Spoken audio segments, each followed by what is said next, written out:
केजरीवाल तो गया, कहाँ गया केजरीवाल? चला जाएगा अपना गाँव बैठेगा, क्यों? ये बेटे में बैठेगा, खिलाने कुछ नहीं। वो कहते हैं हमने बहुत कुछ फ्री कर दिया, दोबारा सीट नहीं निकाल पाएंगे। बिल्कुल नरेला की बात करें तो नरेला में कितना काम हुआ? नरेला में कुछ भी ना हुआ, हुआ है कि तो किसका पलड़ा भारी रहने वाला आपकी बात? BJP BJP. क्यों बीजेपी? क्या लगता है बीजेपी काम कर पाएगी? आएगी, खराबी है और निकलेगी आकर। तो बदलाव की तरफ जनता जा रही है, बिल्कुल बदलाव होगा आपकी बार। हाँ, ऐसे गंदगी पड़ी हुई है, जाके देखोगे तो वहां से निकलने का राह नहीं है। और ये वोटों के टाइम पे ये बोल देते हैं सारे काम होंगे, ये होंगे वो होंगे, फिर उनको पहुए पिला देते हैं, क्या 2-2 हजार रुपए दे देते हैं, वोट डलवा लेते हैं, वो गली बनती नहीं है। वो विकास कैसे होगा जब वोट है आप पैसे में करेंगे? कैसे दे देते हैं? वे जो बाहर से आके रह रहे हैं ना लोग, यहाँ दिल्ली में बाहर से आके रह रहे, वे बंदे किराए पे रहते हैं, वे वोट बेच देते हैं जी। गांव के गणे चुने आदमी होते हैं, उनकी नहीं चलती है जी। तो एमसीडी भी केजरीवाल के हाथ में है अब तो, और दिल्ली में सफाई नहीं होली जी, केजरीवाल के आदमी कहते हैं ना सफाई करते हैं।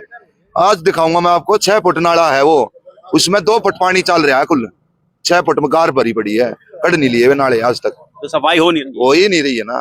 तो दिल्ली में विकास ही नहीं किया। वो तो कहते हैं भाई विकास से हमें बीजेपी करने नहीं देती। नहीं भाई, झूठे वादे कर रहे थे केजरीवाल। क्या बीजेपी सच में काम नहीं करने देती? हाँ, बीजेपी भी नहीं करने देती। देखो भाई, एलजी देखो, एलजी बीजेपी का है। केजरीवाल भी कोई अगर फाइल वगैरह भेजते हैं तो एलजी साहब उसको भाई मंजूर नहीं करते।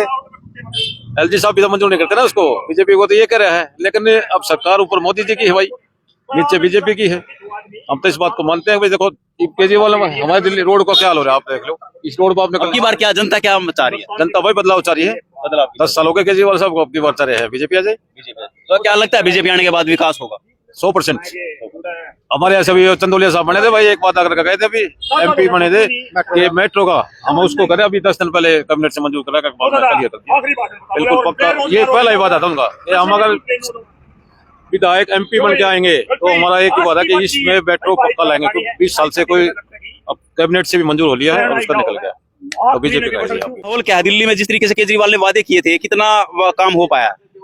दिल्ली में केजरीवाल द्वारा कोई भी काम नहीं हुआ है, और जितनी सिर्फ फ्री की रेवड़ियां बांट रहे हैं। और अब दिल्ली सरकार के जो भी नामुमकिन हैं या जो भी टिकट के प्रत्याशी हैं या जो टिकट मांग रहे हैं, वो घर घर जाकर ये बोल रहे हैं कि दिल्ली में केजरीवाल द्वारा 7 रेवड़ियां बांटी जा रही हैं। अरे जब तुम फ्री की रेवड़ियां बांटोगे तो क्षेत्र में विकास कहां करोगे? जो विकास करने के काम है वो तो ध्यान नहीं दे रहे। इसी गोंडा रोड पर आप जितनी बार भी जाओगे तो अगर आप कैमरा लेके चलोगे ना पैदल, तो भी आप लचकते लचकते चलोगे। ऐसे ही बवाना क्षेत्र है, ऐसे ही बाखनेर गांव, इसको आप बोल रहे हैं कि उठाएंगे रोड को। एक बात बताओ, अगर ये रोड जितना उठेगा उतना गांव झील में जाने लग रहा है। पानी की कोई निकासी नहीं है। पिछले 25 साल से जो गांव में कोई भी एमएलए किसी भी ध्यान से ध्यान नहीं दिया गया। उसमें 2 बार कांग्रेस से एमएलए रहे, 3 बार कांग्रेस से और 2 बार आम आदमी पार्टी। और जब से आम आदमी पार्टी आई तो और दूर दशा होती जा रही है हमारे क्षेत्र की। इससे ज्यादा दुर्भाग्य की कोई बात नहीं हमारे क्षेत्र में कि सारी चीजें दिक्कतें कर रहे हैं। और सब हमारे यहाँ से अगर किसी अच्छे क्षेत्र के निवासी को अगर टिकट भारतीय जनता पार्टी देती है तो वो 200% जीतेगा। हम ये नाम किसी का नहीं लेंगे कि किसको टिकट दे, पार्टी जिसको टिकट देगी हम उसके साथ हैं, और हम भारतीय जनता पार्टी का खुल के सपोर्ट करेंगे। चाहे कोई भी प्रत्याशी हमारे सामने जो एक बार सिंबल कमल का निशान लेके आया जाए, हम उसको सपोर्ट करेंगे खुल के, तन मन धन। सर अभी स्कूल का एक काम होना था, बाखनेर स्कूल में पीएम श्री योजना के तहत कोई योजना आई थी जिसमें दिल्ली सरकार ने यह मना कर दिया कि कोई भी आम आदमी पार्टी के निगम पार्षद उस पीएम श्री योजना पे साइन नहीं करेंगे, जिससे मतलब आने वाला समय बच्चों में भविष्य में आगे तरक्की है। तो उसमें उन्होंने अपने निगम पार्षद या एमएलए को मना कर दिया, या जहां पर उनके जोन के चेयरमैन है कि आप साइन नहीं करोगे। इसमें हमारे नॉर्थ यहाँ के जो चेयरमैन है पवन सहरावत, उन्होंने साइन किया, और उन्होंने साइन करने के बाद अब वो योजना लागू होगी बागरेर में। नहीं तो हमारा निगम क्षेत्र में दिनेश भारद्वाज जी था, उन्होंने एक स्पष्ट शब्दों में ये बोला कि मैं साइन नहीं कर सकता, मेरे पर ऊपर से दबाव है, मेरे को केजरीवाल द्वारा मना किया गया कि मैं उस पर साइन नहीं करूंगा। एक बात बताओ, क्षेत्र में जो गांव में जो काम होना है उसमें केजरीवाल को क्या फायदा हो रहा है? पीएम श्री योजना अगर आएगी गांव में तो उसमें तो पूरे समाज का फायदा है ना कि अकेले दिनेश भारद्वाज आम आदमी पार्टी का। अगर आज वे बच्चे तरक्की करते हैं या कुछ करते हैं तो फायदा तो क्षेत्र के निवासियों को, बच्चों को, आने वाली हमारी पीढ़ी को है। तो वो निगर पार्षद रहते हुए जब उनको पावर नहीं देगी साइन करने की कि बच्चों का भविष्य बन जाएगा, तो जब अगर वो एमएलए बनते हैं तो भी उन पे काम। स्पष्ट शब्दों में ये है कि केजरीवाल ही है। अगर केजरीवाल ये कहेगा अपने निगम पार्षदों को या एमएलए के, आपको यहाँ जाना है, आपको अपने क्षेत्र की समस्याओं उठा, ये तो अपने क्षेत्र की समस्याएं उठा भी नहीं पाते सदन में। सिर्फ आज तक आपने देखा होगा सदन में जब भी बोल रहा होगा तो सिर्फ और सिर्फ केजरीवाल बोल रहा है या मनीष सिसोदिया बोला, और किसी को बोलने का तो मौका ही नहीं देते। ये जहां भी जाते हैं सिर्फ दो ही नाम है इनके क्षेत्र में कि सिर्फ केजरीवाल आ रहे हैं, केजरीवाल जा रहा है, आ नहीं रहा। केजरीवाल जा रहा है, किसी भी आप जगह पे जाकर पूछोगे सिर्फ केजरीवाल जा रहा है, आ नहीं रहा। जिन्होंने तो सिस्टम खराब कर दिया और हमारा तो दिल्ली का दुर्भाग्य बना दिया। मैं अदर स्टेटों में भी जाता हूँ, एक ही बात कहते हैं कि तुम्हारा जो केजरीवाल है दिल्ली का सीएम है, वो क्या करके मानेगा, मगर वो दिल्ली को नरक से बदतर बना। वो ये बोल रहा था मैं दिल्ली को लंदन बना दूंगा। अरे लंदन क्या, इसने तो दिल्ली का बेड़ा गर्क करके रख दिया। ऐसा मुख्यमंत्री भगवान दोबारा हमारी जिंदगी में किसी को नहीं लेके आए। तो अब की बार बदलाव की तरफ बदलाव नहीं, 2000% बदलाव है। और भारतीय जनता पार्टी की दिल्ली में सरकार बन रही है और ज्यादा से ज्यादा एमएलए जीत पाएंगे और मोदी जी के हाथ और मजबूत होंगे। जो बाहर देशों में आप भी मीडिया के द्वारा आप भी देखते होंगे, मीडिया हमारी बहुत एक्टिव रहती है, बाहर भी जाती है, इंडिया में भी काम करती है, जहां भी जाती है। तो आज के दिन इंडिया में बाहर देशों में इंडिया का जज्बा और रुतबा है। सुनने में हमारा प्रधानमंत्री जब भी जाता है तो उसकी चाल डाला आपने ऐसे अकड़ के और सीना तान के चलता, और दूसरे देश के प्रधानमंत्री आगे पैर छूते हैं।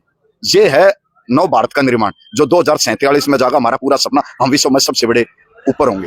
तो ऐसे गंदगी पड़ी हुई है, जाके देखोगे तो वहां से निकलने का राह नहीं है। और ये वोटों के टाइम पे ये बोल देते हैं सारे काम होंगे, ये होंगे, वो होंगे, फिर उनको पौए पिला देते हैं। क्या 2-2 हजार रुपए दे देते हैं, वोट डलवा लेते हैं, वो गली बनती नहीं है। वो आज कैसे होगा जब वोट है आप पैसे में करेंगे? कैसे दे देते हैं वे जो बाहर से आके रह रहे हैं ना लोग, यहाँ दिल्ली में बाहर से आके रह रहे, वे बंदे किराए पे रहते हैं, वे वोट बेच देते हैं जी। गांव के गणे चुने आदमी होते हैं, उनकी नहीं चलती है जी। तो एमसीडी भी केजरीवाल के हाथ में है अब तो। और दिल्ली में सफाई नहीं होली जी, केजरीवाल के आदमी कहते हैं ना सफाई करते हैं। आज दिखाऊंगा मैं आपको, 6 फुट नाला है वो, उसमें 2 फुट पानी चल रहा है, कुल 6 फुट में गार भरी पड़ी है, कट नहीं लिए वे नाले आज तक। तो सफाई हो नहीं रही है ना। उस रास्ते पर आप चले जाओगे तो आपको जैसे कहते हैं सब कुछ फ्री मिल रहा, पानी बिजली कुछ फ्री नहीं है। ये कहने की बात है जी, बिजली का बिल पानी का बिल आता है, फ्री नहीं है जी कुछ भी। बार क्या लगता है अरविंद केजरीवाल सीट बचा पाएंगे? नहीं बचा पाएंगे जी। क्या लगता है दोबारा? अब की बार बीजेपी जीतेगी जी, बीजेपी। जैसे नरेला की बात करें, नरेला विधानसभा की, नरेला में अगर जो अच्छा विधायक उठ जाएगा, टिकट अच्छी आदमी को मिल जाएगी तो बीजेपी ही जीतेगी।